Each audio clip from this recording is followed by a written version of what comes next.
Hello, welcome to Texture. What we're going to do today is I'm going to demonstrate 3 different techniques so that you can use texture in your artworks. In the end, what we're going to do is we're going to build these textured pieces into a small little tiny abstract expressionist collage so that, again, you've got the idea of what texture is and how you can use it to create an artwork and to create a collage. So the first type of texture we're going to use is called Frottage.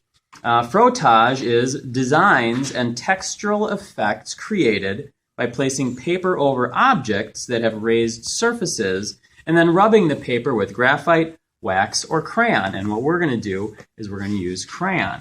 So I've grabbed a few crayons out of my trusty crayon bucket. I'm going to go find a raised textured surface. So over here we've got a raised textured surface of a brick wall. And so what I'll do is I'll use the side of my crayon to rub that and get a real nice texture there. And I might also take a second color and add that to it. These 2 colors tend to be a little bit better than one. I can use an analogous color like I've got here, or I can use a color that is very different and, maybe like a complement. Let's see what a complement does. So red and green act very differently, or a purple and green act very different than a purple and then a dark purple. So there's one set of textures, and you can see what I can do with another one. Grab a hat from my bucket and another piece of paper. You can see what adding this texture does. I'm using the sides of my crayons to deal with this.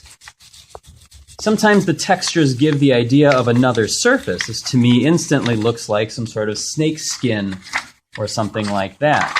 So I can use Frottage to do some rubbings and get a great texture like that. The second type of texture that I'm going to use is called Grattage. And Grattage is a texture created when wet paint is scratched with a variety of tools, such as forks, razors, and combs. And while I don't have, there we go, those are my paints. While I don't have any forks, razors, or combs, I am going to use the back end of a paintbrush. Hold that thought. No, that's not a paintbrush. No. Oh, here's a brush. One and done. There is no editing to this. So what I'll do is I will take the paint and I'll put my paint down. And while this paint is still wet, nice big thick bold paint marks in here, I can take another tool like a palette knife or the back end of the brush itself and I can scratch into that. Now one of the other things with acrylics we can do is we can paint one area and I could let it dry, and then I could paint another area or another color over the top of it. Probably not going to get dry fast enough, but I could paint over the top of it lightly. This is dry, pretend this is dry paint, and I could scratch into that and let that red show up between there. And so that is Grattage. So we have Frottage with the rubbing of crayons, and Grattage with the application of paint and then scraping it away. And the third one, dropped my paper earlier, the third one is Decalcomania. And this is like when my therapist shows me my ink blot paintings. I'll paint one area, and again, this is very wet paint. I'll paint that down, lots of color. I will, of course, have rinsed my brushes between dipping in, but because this is all extra paint. And now what I'm going to do is I'm going to fold this in half.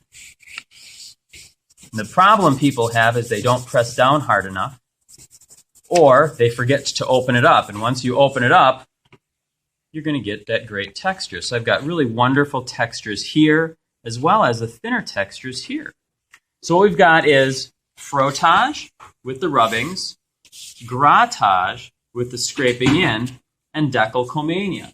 And the definition for Decalcomania is paint is forced into random textured patterns.